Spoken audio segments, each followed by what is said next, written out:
Ladies and gentlemen, welcome to the Aloha Deep Dive Podcast. And today, I'm still your host, John Watts, along with Brad Cook and Jamie Worrell. I had like a frog in my throat there. John Worrell along with us. And the Brothers Worrell. Yes, the Brothers Worrell. Yeah, we take nepotism serious around here. Man, we make sure we have plenty of it, right? Yeah. So, and what do you do for the company, John? Well, right now I am the service manager, and took over that role first of the year, and so trying to get, processes down and just all things service right now. So, and John, take us back to your first day at Aloha. Well, my first day was. What were you gonna? What were you hired to do? I was actually hired to. And then, I was actually hired to dig pools, and the learning curve was with Larry Fry. Him and I went out and he would dig some and I would dig some, and then it got to it went from digging pools to doing a little communication with above ground and stealths, because we had not, the communication with the customer and scheduling and stuff was difficult, and then from there, being in what we call the war room and seeing how the process goes, I went to construction and helped in that office. With coordination, and then from there, we went from inside the war room to in the field with the PC program.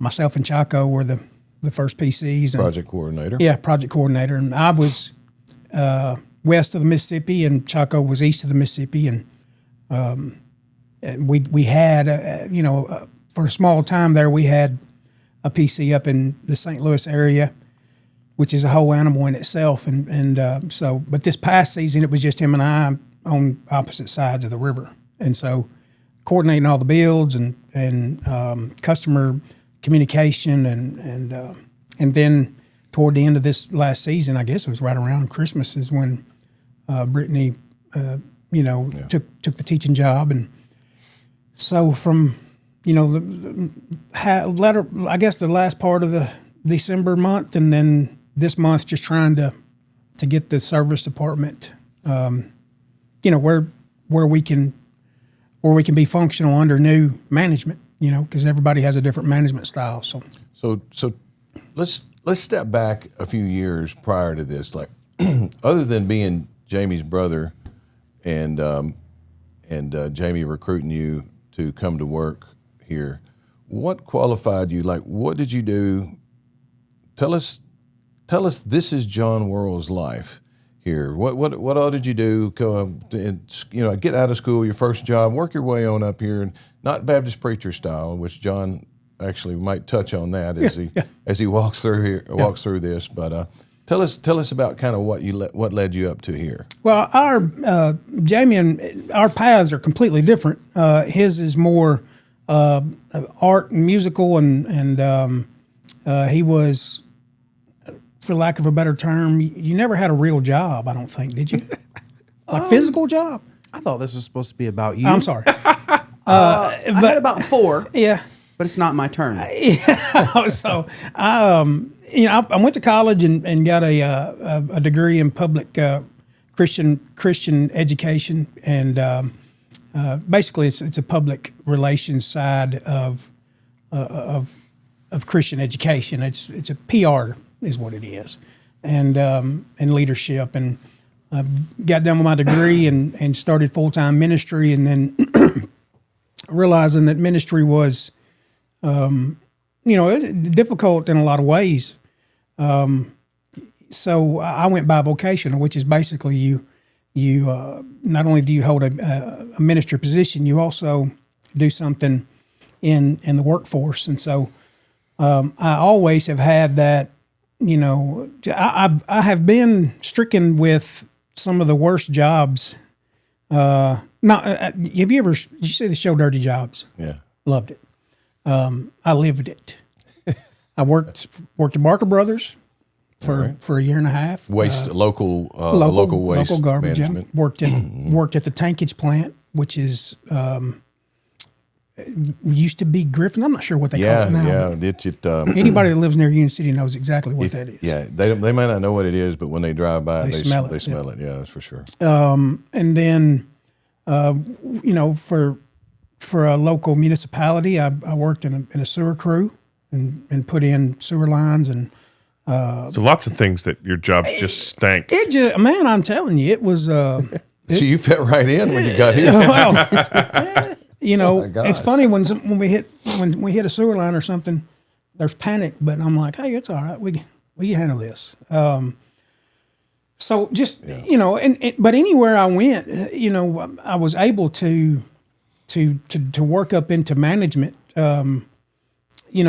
Strictly because I think that I tried to make myself,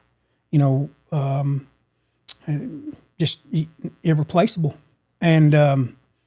and so when somebody would say, well, we need to try this, or can we try that? I would always say, yeah, I'll get on that machine. I'll push the snow, or I'll, run the backhoe or track hoe. And that was something from Dad for sure. Yeah, I think so. That was Dad's number one advice with jobs. Just jump on it and and learn it and make sure that you got everything under your belt. So yeah, I think a good part of a good manager, somebody who can build such a program that it can run itself. I believe that, but I also believe that when we hire somebody or I talk to somebody, I talk to my kids, I tell them, if you can miss 2 or 3 weeks of work and not be missed, you're not doing something right. And so I wanted to be that person wherever I went, that if I was not there, something was not done. And like I said, there are positives and negatives to that, but so that's kind of where I come up through, even here at Aloha. And you've done that. You've never said no to any job change position. I respect that and I appreciate that. And I know that at some point, Jamie's pretty much at the top of the food chain for now. He's a general manager, but isn't your plan to take over his job? It's the end goal. It's the end goal for him to, for me. The odds be ever in your favor. Yeah. That's every time I have an internal list that I check off. Just check off.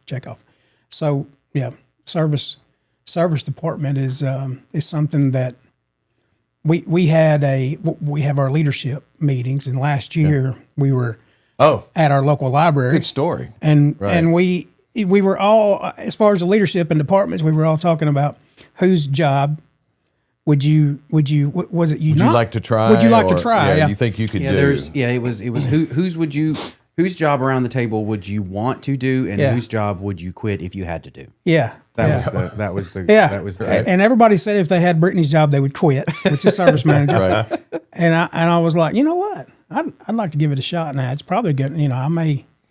There are times where I think, it's a lot. It's a lot. But can we revisit that Memorial Day week? That's right. Yeah. But yeah, the challenge and our dad instilled in us that go to work. Even with snow on the ground, I think Monday I stayed at the house and I was like, it just didn't feel right. Be the first one in the building, and a lot of days be the last one out. And so that was our. He instilled that in us. My mom, same way. They're just, there was no sick days. I think when I was born, now when families have babies, men will take off for a month. Right. A paternity leave. And I think my dad missed maybe one day at Real Foot Packing Company when I was born. Right. Maybe one day, and that was because it was a weekend. So. I think I missed a couple days, 2 days with Asher, our third one, and so you can call it work ethic, but it was. We're not going to sit back and be scared and have, it bothers me when somebody has suggestions, but doesn't, you don't have the courage to jump out there and try. So if I've got a suggestion about how something can run smoother, then I want to put money where my mouth is and try it and get it done. Well, speaking of which, let's talk about service. Now you're the manager of the service department, and pretty soon, within say around March 1st, I think with every day that passes, the phone will start ringing a little more and a little more until before you know it, the phone is ringing off the proverbial wall, and everybody, it's like a madhouse here, and that's what you've been around and you know it's coming, and I guess to the point to where you know that it's coming and you know the level of intensity because you've been at least in the room next door to it. Yeah. But we've invested thousands upon thousands of dollars to try to get our service department manageable, and I wanted to kind of spend a few minutes with Jamie. And going back, Jamie started off in the service department, and we had somebody to leave. And Jamie's maybe a story for another time, and we might have told it. But Jamie, one person left. I think it was May that left, and she said, "Jamie's your man. He's going to be fine. He's going to do it. He's good." And she left. She was just glad to get out of there. That's all it was. It could have been a monkey. Wouldn't have mattered. She might have felt bad. That's your guy right there. Right. And so he's had to deal with it, and he knows. And I think he will say that you can try to prepare somebody for spring. You come in the fall and you say, "It's going to be busy. It's going to be busy." And no matter what we do to try to prepare people for that busyness, they say, I didn't have any idea. You told me it was going to be busy, but I didn't have any idea what it, and you can expand on that. You see it in the eyes. Everybody that we've hired and has either started in the department and then moved to other departments, there's about that. And you can say the first week of March, but it's really the first 2 consecutive days that it's higher than 65 degrees. Okay. The phones start going, okay. And especially depending on when you hire somebody, if they've hired in the fall and they've gotten used to, okay, this is all right, this is manageable, and then that first big hit of warm weather where people are sick and tired of being cooped up in their houses, and even if it's going to get cold next week, I'm still out. I still need to get my spring plan going. And then all of a sudden that phone rings, and it's inevitably I'll walk down that hallway and I'll see at least one pair of new eyes going, this is it. And then sometimes they're there the next day and sometimes they're not. Right. But or they end up in different departments. But I will say because that is where I started. John took the path of more dirty jobs. I took the path of more customer service oriented jobs. HR, I was human resources and customer service for Walmart for a good amount of years, and so I was more on the line of solving angry customer problems than actually out doing the sewer work and things like that. You sold cell phones for a while too. But I did that at the Walmart and then Fulton. But I sent you, like, I think Service Titan was stalking me on Facebook. Yes. And I shared that with you. The state of the service department was, and I'll kind of give you just a quick overview of how, and not that it was wrong or bad or anything. It was what was necessary at the time. But I remember coming in because Brad I had text Brad interested, and Brad texted and said, "Hey, I want you to go meet Miss May here at the store, and y'all talk, tell me what you think." And I turned the corner, and it was just not, again, I don't say bad, but it was just like a whiteboard hell. There were 3 walls, and all 3 walls were covered in whiteboard, and on the whiteboard there were sticky notes with little notes and things, and there were big stacks of paper, and she was in it even then, getting ready for what was inevitably coming. But starting that first couple of weeks where you picked up the phone, you talked to the customer, you hung up the phone, you walked over to the whiteboard, and you you scratch them on this day because this wall was Cape and this wall was Jonesboro and this wall is Union City, and this week we're on, or this day of the week we're in this area of Union City, and this day of the week we're in this area of Dyersburg, and making sure it was just. And then you spent the morning printing the papers that were going to come out, and the text would come to the door, and you would hand the papers out, and there would be parts flying. It was just like everything goes through an evolution, but mind you, it was all on a computer screen. 100%. Like we did have the technology 100%. back then, so I didn't want anybody to, because of 2020.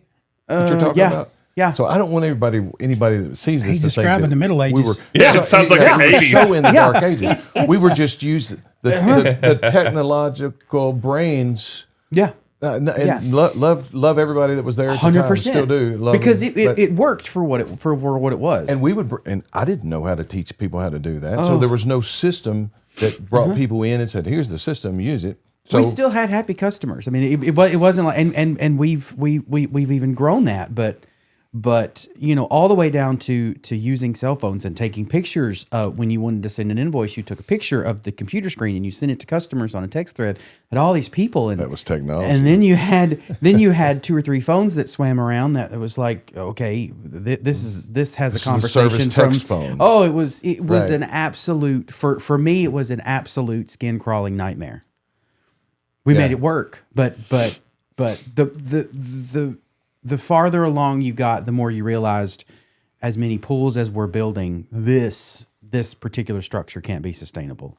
Yeah. And that's where I was at home. Of course, it was I know it was the middle of the night, and you sent me some random thing on Facebook with Service Titan. It was No. like, hey, yes, He right. would never do yes, that. Yes. It was like, hey, check this out. I mean, what do you think? And which really meant I don't really want to talk about it. But I you just don't, want you don't have to to answer him either. He just sends it. That's It's your it. fault if you answer. That's it. That's it. you saved me some bread.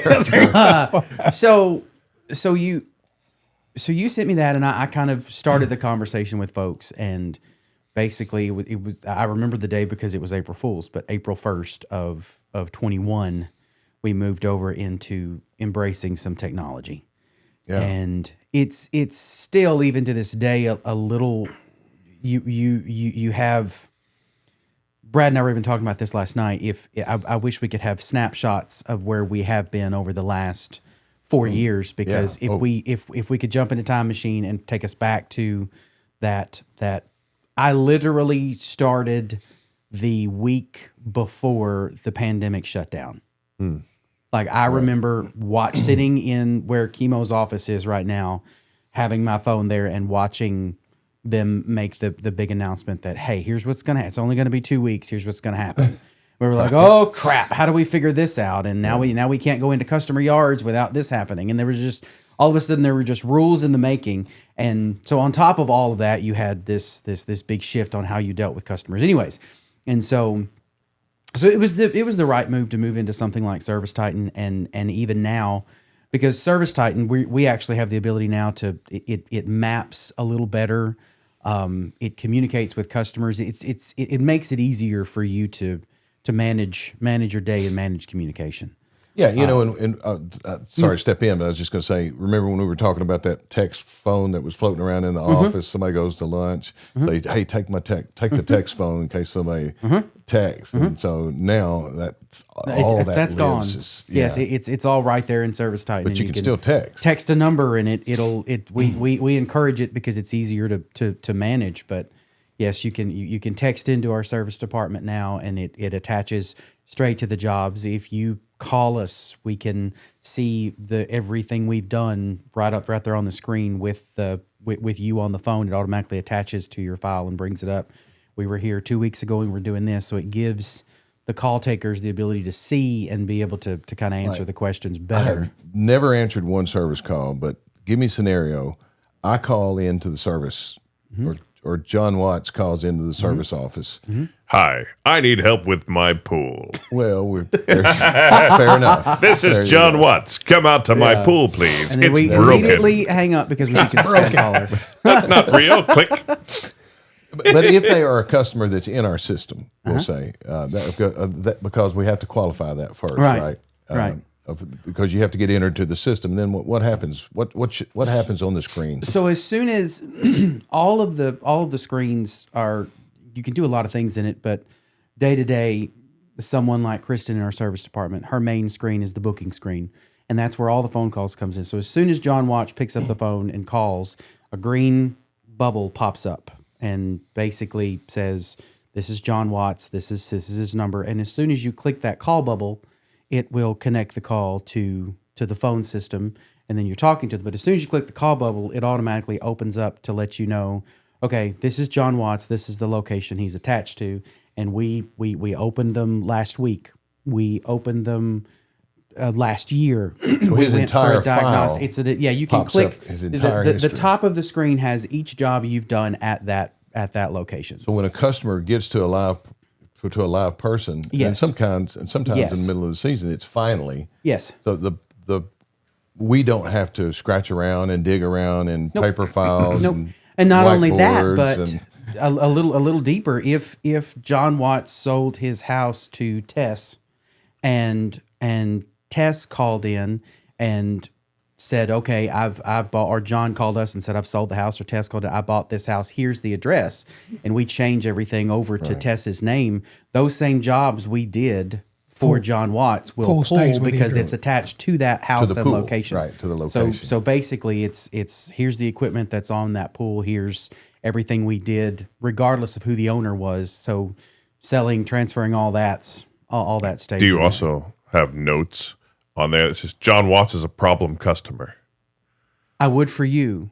Yes, yes. There are all kinds of notes. That's a good point. Where we have some customers that are they live in communities where there's gate codes, or they have animals, or they're going to pay by check day of, and so there's all kinds of little notes and nuances, and there's some notes we put on where, like, hey, this customer always wants a phone call. If you text them, they're going to bite your head off. Right. Yeah, But sure. because that's a thing. It's the It spirit of takes all customer kinds. service. Exactly. So you can put a tag on there that says always prefers a phone call, so that if they do call in and you've got to return something to them, when you go to open their file, it says, hey, This customer always answers the door naked that could be one. That could be one. Yeah. We would probably. with holy jeans. Then there's that magical do not service that pops up.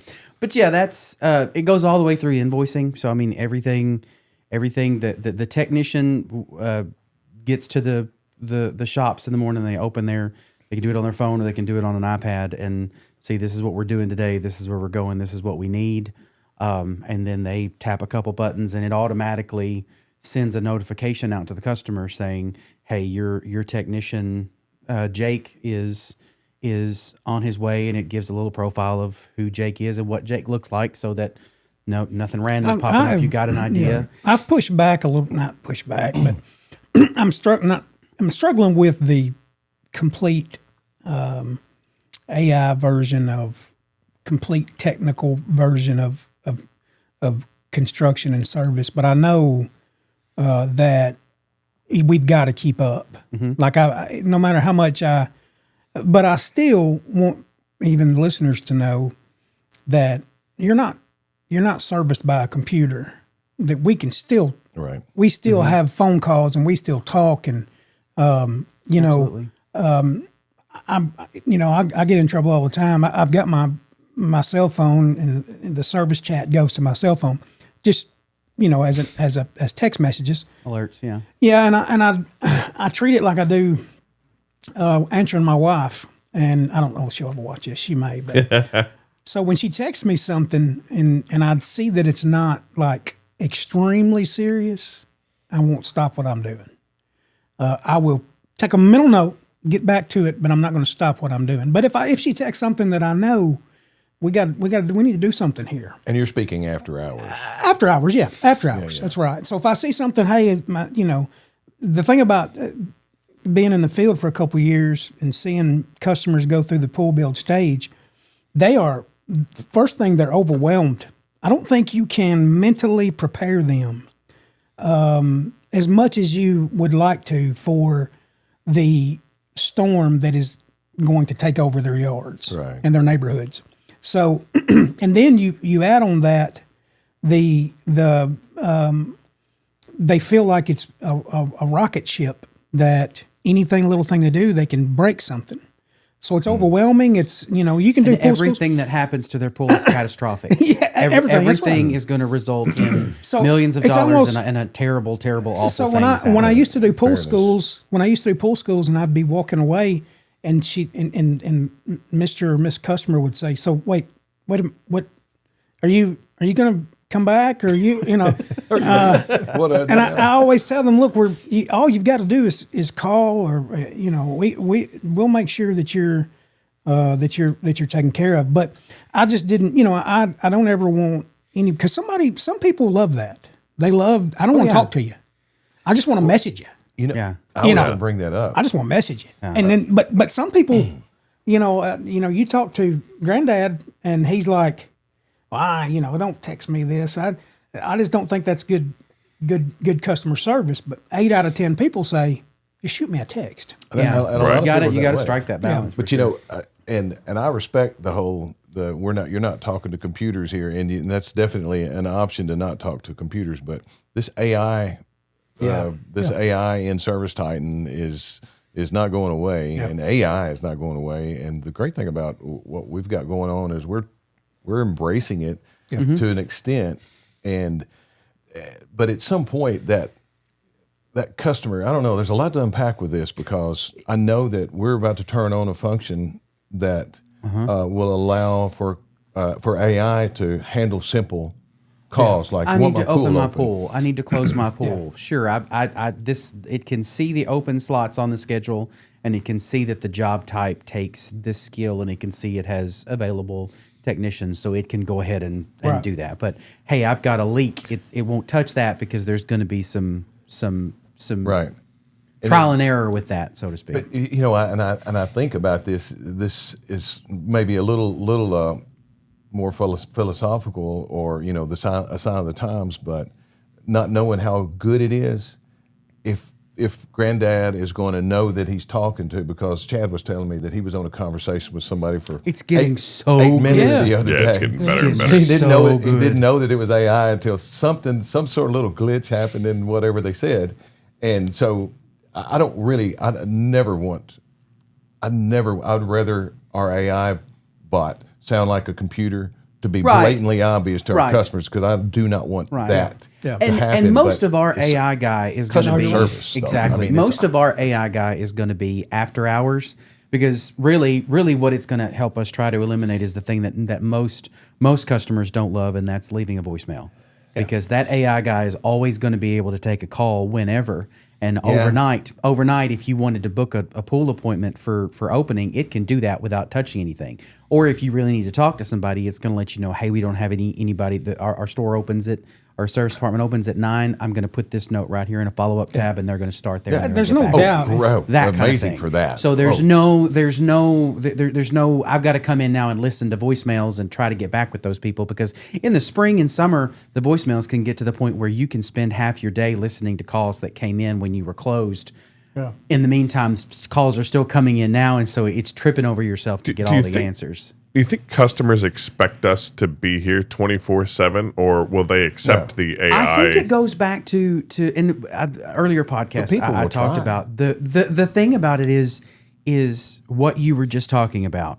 If a new pool owner catches a glimpse of a floated pool liner or water behind a liner, Oh, they don't they're know. immediately Yeah. like, the whole thing is that, ruined. Yeah, we're they- going to have to rip they- this whole pool out. Understandably so. I mean, it's overwhelming. And You're to like, your Well, point, yeah. We haven't no educated AI them bot on is that. going to be able to calm that storm. They're going to have to talk to a person, because I remember my first few, even I was like, oh my gosh, that looks awful. I don't know how we're going to fix that. Let me talk to, versus now, once that voice says, listen, here's all that's happened, and here's all it's going to take to get that handled, and I'm going to send you a picture of what a before and after looks like. Do not worry. Right. I know that seems like it's huge, but I don't want to lose that. We can't lose that. Part of what we're doing with videos too. That we need to do a video on a floated liner, so Right. people don't, they Right. can get on and find It looks because- catastrophic. It looks Yeah, awful.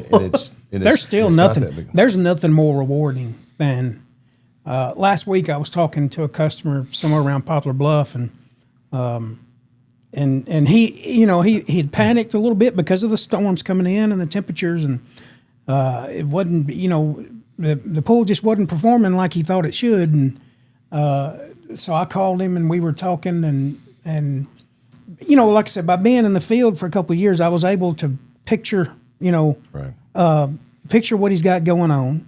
And so we check the pressure gauge. Let's see what, when's the last time you backwash? Let's come to find out that his weir, in the skimmers had locked up. And so, I said, now reach your hand in there and break that loose. And all of a sudden it just worked. And you hearing he was like, oh my gosh, just the peace that come over him. Right. When you hang up the phone, you're like, yeah, I just helped that guy. And AI, and AI is a way from being able to do that. It's probably that for coming. sure. That for sure. In the meantime, let's think about what happens on May the 8th. It's almost Mother's Day. How busy the phone is, and then the people are sitting in our queue, because that's another thing that we have with Service Titan, is we have a queue where in John's office, the service manager's office, you can see how many calls are in the queue. And let's just say you're the 10th person on the queue, and you have the option to sit there and wait for 20, or I don't know, man. I mean, I know sometimes it could be 30 minutes, depending on how long-winded the customers before you are, and you have that option to just get what you want off your mind. You have an option to it'll do a few things. It will step in basically, and which, number one, if you call right now and you wait in line, or you don't, and you hang up, you're going to get a text from us that says, hey, we noticed that you called in and you didn't get a response. Did you need anything?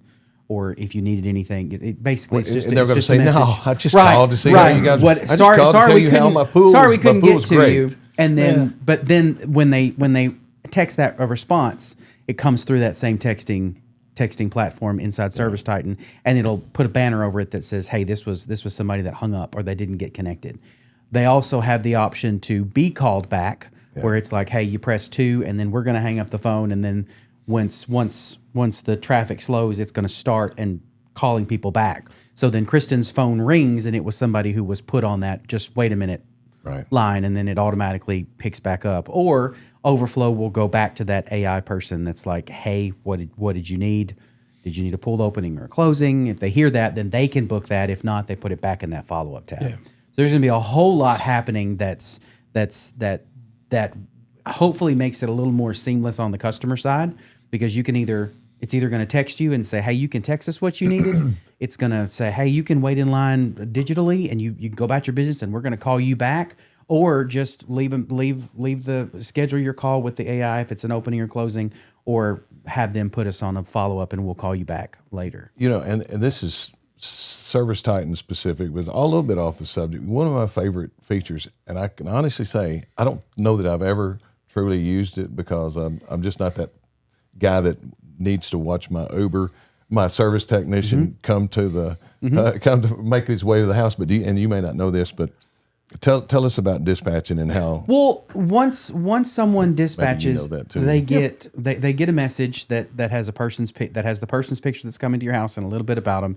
And then it'll also send you a link where you can kind of watch where they are. Oh, I love that. So I'm definitely that guy. I watch my pizzas come all the time. I'm like, no, turn left. Look, he missed the turn. He missed the turn. Well, and the problem with that is, a lot of the concerns that a customer has when they call in and set an appointment is, what time are you thinking you're going to be here? Well, a lot of that depends on how many jobs the tech's got and where they're at and how long those jobs take. It's impossible. So it really is hard. So, but if let's use the first call of the day. They can visualize that, and then they kind of get an estimate on what time they'd be there. But watching it is. But is it like it is like the Uber? Do you watch the thing come to the Does it say that your technician, much like Domino's, has a few stops before you, No, well, but they'll be on their No, because it's only going to initiate because basically what they're saying is I'm done with this job. They close it out and then they dispatch to the next job and it automates. Hey, it sends the customer a text message. Hey, I'm coming. says, I'm on my way Gotcha. now. And then that's when it sends them the link to show you whether they're 10 minutes away, 30 minutes away. When it says 45 I'm on the minutes way I to like John's, what I'm you're coming. saying there. I wish I wish we had that type of your number 4 on the list. Yeah. And that's the best we can do, at this point. Until you hit a leak. What's that? Until you hit a leak. Oh yeah, no. And then it's like, well, you were 4, now you're maybe.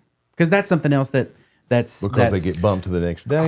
Maybe. No, I mean, it all depends because that's something I would want people that are interested in service to know and servicing customers that leaks and diagnostics are 2 of the biggest bears that we've got. Like it may take a few trips to your house right. to find out what's going on with a leak because you may have more than one. So we're losing water is a whole diagnostic process that a lot of times isn't now you're not losing water. We appreciate you. Call back. So but it's also one of those that from setting up this AI person was one that was difficult because you have varying jobs that to say that a leak takes an hour to fix is crazy. Right. Like You you gotta don't find it. know that because you could get there and in 20 minutes identify it's at the step, fix it, and you're gone. Or you could spend an hour and a half trying to ping something and doing some dye tests. There's all kinds of things you could do that make a leak either 30 minutes, an hour. It could be 2 hours. It could take a few days worth of And visits. dispatching and scheduling, you have to be mindful of that. Exactly. You don't Which is want to why it schedule. can't be handed to AI. You don't want to schedule a leak detect right in the middle of 5 openings or closings. You want to Right. think ahead, so to speak.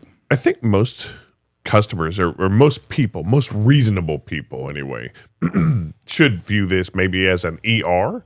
Kind of like that if I come in and I've been shot in the chest, I'm probably going to go ahead of the person that has, that's there because they woke up and they just feel a little woozy and they, everything's okay. They're not sure what's going on, but this Excellent guy's point. bleeding out of his face. Yeah. So We he's call going to be jumped up. We call that 2 words: dead pump. Oh, Yeah. Anytime in the middle of summer you hear dead pump, everybody goes, "Whoop, that's a problem." Yeah.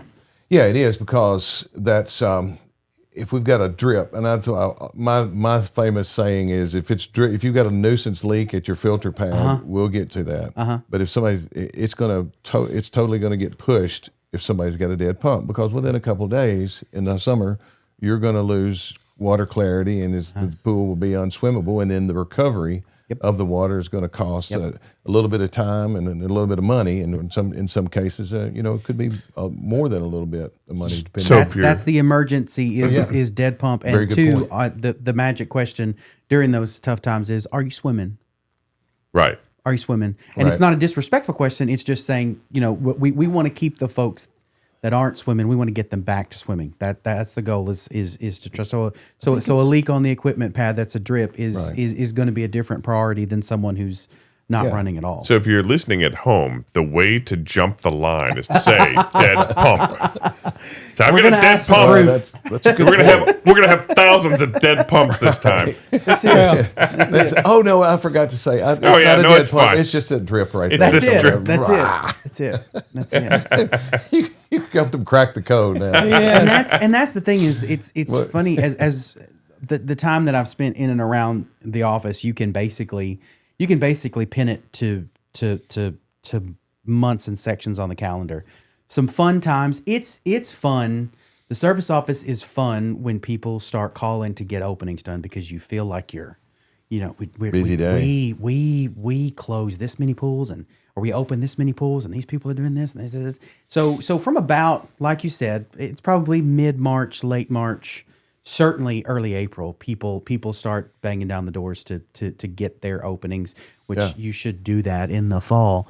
But to get their openings scheduled, so you feel like you're moving the needle and you're helping customers, and that lasts from about April to May, the first big push to the first holiday of the pool season, which That is Mother's Memorial Day? Day. Oh, okay. Memorial Day, basically. I got you. And then from about Memorial Day through, I don't know, June-ish is the time where you really feel like you're in Hell? in call hell, Right. because the jobs stop being go do that, because now pools are running. It's the new phase of pools off to pools on to now pools have been running for a minute, and now we start spotting issues, and you get the customers that are going, it's just going, and then you got to figure out, okay, who we got to send to do the diagnostic process, and those are rarely, you want them to be one stops, but sometimes they're not, because you got there and realized it was a whole nother part that was necessary, and now you got to wait for parts. So that section of time from about, I don't know, the graduation, school's out until about early part of August, mid-June is where the diagnostics calls comes in. And then it gets more fun again, because people are calling to close, and you get back to scheduling, you get back to moving. It's a sad time for most people, because they want to push it and push it and push it. Right. Then we call that fighting the leaves. Then the leaves start falling. Fighting the leaves. Let's go back to the because you said you went into the microphone and said book your opening in the fall, but let's say somebody calls the Monday after Mother's Day, so somewhere around the 12th or 13th of May, and they say they want their pool opened, and they want, because they have a big Memorial Day party. What would be your advice to them? When did they call? May 13th. May 13th, wanting their pool open by Memorial Day. Right. Dead pump. That's it. You're exactly right. You're exactly right. The schedule right now is if you pulled it up, it was, it looks like February is like, gosh, what we're going to do? Yeah, we're plugging in stuff that we rapid Good time response. to put in a liner. Yeah, rapid Yeah, response, great time. and then March and April's like, just spiked. So one thing that we've tried to do, and you are pushing it that way, of course, is to the construction to service handoff. And one of the last things I would tell them during the pool school is go ahead and schedule your opening, schedule your closing now. Right. I think we've got something like 940 jobs that are booked this year. There are some people that already have their closing booked and hadn't even opened yet. That's the bet. That's the magic. Yeah. When you Exactly. close, plan next year. Yeah. Next year. When you close, go ahead and plan it. Because you can always say, was gonna say, I we can, want to close third week of September. And we can adjust then if that, that gets here, push it back. But being on the schedule is the best. Just being on the schedule is so much easier. Go ahead and get your hours worth on that board, because it's nothing for us to move that. And we get it all the time where people are like, hey, the weather's holding out, but can we push to October? That happens. Absolutely. Let's push it back. That's no problem. Nice. And that's so much better than you not being on the schedule at all. And now we've got to try to fit that in, because we have customers that I know I can't call her name, but there's one customer that every year she will close and then book the next year's opening, closing, and then the next year's opening. Nice. Just go ahead and so then when she closes, I think I've already got my opening book, but go ahead and let me know. And then your opening's on here, so we'll get your closing. Is her name Cindy Cook? No. Like so. And those customers have been with us long enough. They know that they know if they call and they have a problem or text or whatever, they know how we work. And they work with us. Yeah, and I think for the most part, people are creatures of habit. 100%. Except for that scenario where, like, we swam on October 13th. I'm pretty sure this past year, because it was one of those weird late falls. And it may be where the season is trending. But for the most part, people are creatures of habit, and they could book it for the next 5 years for that matter. Very if our very system well would could allow it, because I mean, that would be the only advice that I think we would all agree on is get it booked. Just get it booked now, because we can always shift it. It's just better to be on that list. So less flexible is the opening, and that's why I was going back to that May 8th thing.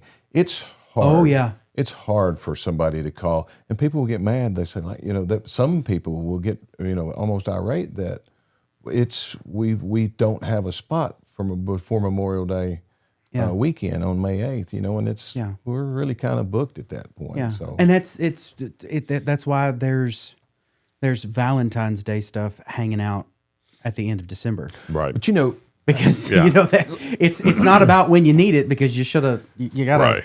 And see, and what Ethan in the service office and has been doing for quite some time is he'll go look at all these calls whenever he gets in from duck hunting. When he gets back, he'll start looking at the calls, and they've kind of honed it in. But the more calls that we have up front, the more we can just squeeze into neighborhoods, and so we could go. And I always use a scenario. We covered Newbern, Dyersburg, and Dyersburg, and Caruthersville on a route. So we could be in all three of those towns in a day, on a day of the week, or we could go to Newbern one week in April, and then just really get after, and then another. But that also strengthens the point we're making of if you're already on the books, and we know that we're on that route, we can even look a week ahead and go, hey, we're gonna be in this area. Do you mind us moving it? Sure, absolutely. Come on. It's possible. Yeah, it's possible because of that. It's more possible, and it's more. We're more capable of getting more work done because of all this. So it's really worked out. But not if you don't book. Book. Go ahead and get on the books. We've been talking for almost an hour now, and if you're still listening and you're in this deep, you've thank you for hanging out. That's exactly right. But I wanted to before we get to what's the craziest service call or service appointment that we've ever been on that you remember. We'll have from to your ask experience. Jay and no Ethan. No names, no customer names. I can give you some construction stories, but service. I mean, you're too new to this. Yeah, I don't have any stories on service yet, other than just overhearing the guys. We'll revisit next year this time. Well, exactly. Ethan won an award for falling into. We typically at our Christmas party we reward bad behavior for some reason, which I don't think it was bad behavior. It's a culture thing. He fell into the pool. He was walking backwards on this curvy pool, and he didn't realize the curvature of the pool was about to send him swimming. So there are stories for sure. No, oh gosh, we built a pool last year in Jonesboro next to a famous haunted cemetery, and a couple of our the amigos that work on the crew were just not fans at all. And this is a famous there in the middle of Jonesboro. So and that famous haunted area. I'm sure you capitalized on it. As soon as you knew they were. This is a whole new podcast right now. Like this, I'm intrigued. I'm excited. Dim these lights. It's for sure. That was fun. And then, gosh, there's just so many stories that and I know Jay. And we'll have to revisit that another time and maybe get some of them on. I don't remember the customer's name, but it was early on in my tenure in the service department where we took a call and said, hey, I got something bad. I got something I think's bad. And I remember May being on the phone and I heard the customer say, yeah, it's a fiberglass. Yeah, we drained it. And she said, what do you mean you drained it? It's like, yeah, because we didn't build the pool. And they, can we send you pictures? Yeah, we send you pictures. And it was out of the ground by that much. Like they had pavers and everything that were, and luckily we didn't have to go. But that was one of my first lessons in the service office without us is never drain a fiber. Don't drain the fiberglass. Preach. Do not drain a fiberglass. I think I need to. No, you don't. There is never a reason for you to drain a fiber ever. And don't do that. And as heavy as concrete weighs, we had one pop out of the ground. Again, it was one that predated my tenure in the business. It was that old, but we had one to pop out of the ground. The deep end popped out of the ground about 2 feet out there in the. Didn't even know that's possible. Oh, yeah. From dumb Mr. Non-Pull guy that just recently joined Aloha. I didn't know that was possible. I never heard of a floating liner, and I've never heard of that. Like you would think that fiberglass would just stay. It's weird. Pools are built to have water in them. Yeah, but the same thing. They're waterproof from both sides, right? Yeah. So absence of water in the ground makes them float. That's a simple thing. Yeah. And here's the thing: that you'll get the same energy from the people that have floated liners from the people that have a pool that's popped out of the ground. But we'll get the floated liner. We're that's fine. Yeah. Popped out of the ground. I don't know what you're going to do about that. Yeah, call Brad. That's it. We'll figure something out. I need pictures and video of every possible angle of that pool, but never Dead pump, ever floating ever do that. fiberglass, which New fiberglass even. Wait, you know, I guess it goes back to the ER. If the person is in the ER in one room is dead, Yes. They sit there for a little bit. We're going to work on the dead pump. That's it. Because That's that right. floating fiberglass is dead. That's right. There's no chance. Not There's a quick, no chance. not a quick fix. You have some customers are worried about things like a broken pool pole, you know, and then you get on site and you see something that's, you know, that's really a big real- deal, it and is you're a like, thing. oh my gosh, you know, you're worried about something that Some of the just a side tale of things that I've seen. Some of the more fun calls that you get, and we don't. It's not. I'm not saying that we don't want to be there for realtors, because we're friends with them. But some of the best ones come from realtors where they're taking pictures like, hey, I'm trying to sell this house. Can you fix this? And it's like, well, we'd have to remove the tree. yeah. The house has been sitting there and there's a tree growing in that we're going to have to maybe, I don't know. Yeah, Hey, is a this tree cover growing out of the- salvageable? Well, you can, no, just no. Probably 30 years ago, though, that tree that was growing out, I did one of those, and people, you know, it's really, the structure was there, the plumbing was there, the floor of the pool was there, but the degradation was beyond, you know, putting a liner on it. Cut the trees out, put a new floor in, put a liner in, and the pool was back going. So, I mean, that could be something to Service say is about not going to do that. That's the point. That's the point. It's like, woo, we're glad to help you, but But it goes back to the thought process of this pool is ruined. I'm just going to fill it in. It's a rare thing you're that you right. see a pool That that, we Brad Cook can't we can't revive. bring Yeah. back to Well, life. Yeah. to that point, we've got a whole new category in our revenue stream called renovations.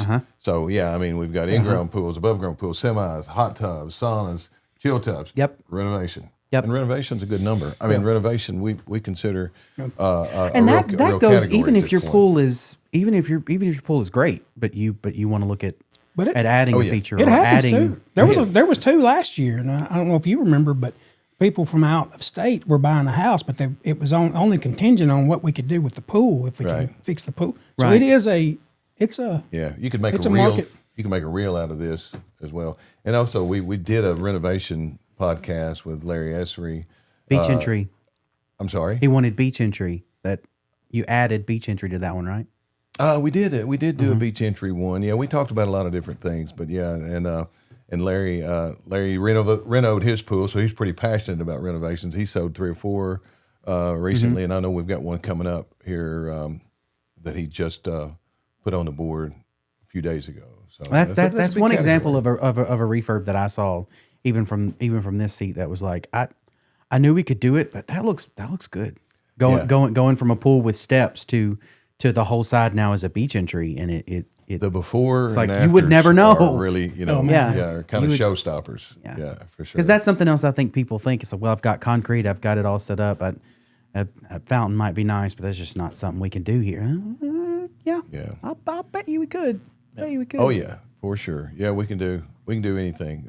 I had a guy tell me one time about putting a pool somewhere, and the guy that was one of my mentors, he said, "We can put it on your house if you got the money, and on top of your house if you got the money." And I suppose we could, but yeah, I think You would try to figure that out. I think, yeah, we won't go into that rabbit hole, but I have already done some thinking about that on a small lot. And so call me if you've got those aspirations. Man, I just wanted to, I wanted to get John in here because I think anybody that might consider doing business with us, it's always nice to put a face with the name, and I value John as an Alohian, as we call everybody that works here, and the service department is one of those. It used to be like a necessary evil to me, and now it's a pursuit of good. It's not a pursuit of perfection. I mean, it's just pursuit to be the best. And I think we're probably. we're top 10. I was going to say that with also like Sorry. with a caveat. No, I totally stole his you're thunder. good. Ha ha, top 10. No, you're good, but no, I was going to say that with the caveat of we might be considered the top 10 in the top 10 of pool companies, pool service companies in the United States, according to Pool and Spa News magazine. However, like when I saw that come through, I was like, well, I don't know about that. I don't know if we're that good, because I think I feel like we're only as good as our worst call. So yeah, but it's really not about that, which I was honored and almost in disbelief that we got that. It's more about like, well, that's not enough, because we were like 9 or 8 one year and 10 one year, so it's not enough. And even if that were to go away, it's not about that. It's about the customer. And if we can do that, that's an ecosystem, and that's why we always try to preach that we create an ecosystem, because people know that they can count on us. So we build their pool, and then we work on that, and they got a place that they can trust to get things done. And we want to make it as easy as we can. And we're not necessarily going to be the cheapest, but we want to be the most convenient and the best source. So we're going to continue to pour into this. And I wanted everybody to meet the new guy at the helm there, and I knew that you you had a lot of intel and a lot of experience with service type, so I wanted to bring Jamie in and John, the Brothers Worrell, in to talk about the service department and our dedication to making it the best around, and even on a national level, if we can ever get to that point. Yeah. So, John, how soon can you get us to number 1? Well, I mean, that's what we're shooting for. I mean, that's what we, what? Yeah. Do you give us a timetable, next year? The handy part of that is the guys that we have on the cruise, Oh my gosh, yeah. because they're They all, get it.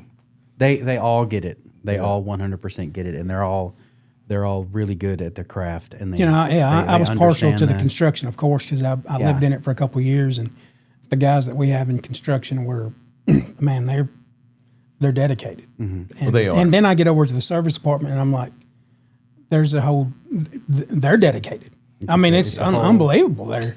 We should knock on wood that this business keeps me up at night, but I don't take it for granted that we have been blessed with the people. The reason the business is what it is because of y'all and all these people that you're talking about right here. 100%. Because it is a group of people They are. who pours into why they give their life to this company and our customers. I don't know, but sometimes it's extremely humbling for me when I think about it like that, and I can't speak that in a way that people can understand and see my heart on that. I don't think, but yeah, it's a big thing to me. They I know appreciate that. it. They know that, living- Brad. Well, maybe they do. Yes. They do, and one reason I know they do is because they stick around, and they don't. They'll say things like, Brad may be the craziest individual that you come across, but when it comes down to it, he's one of the greatest men to work for. Oh, So that's he means well. yeah. He may be crazy, but he means So well. it's a hey, I'm gonna tell you something. I'd go to war with Jay and Ethan and Jake and the service department we have here. I go to war with them every day. Every day. The key that I've seen in every one of them is that they advocate for their customer. Yep.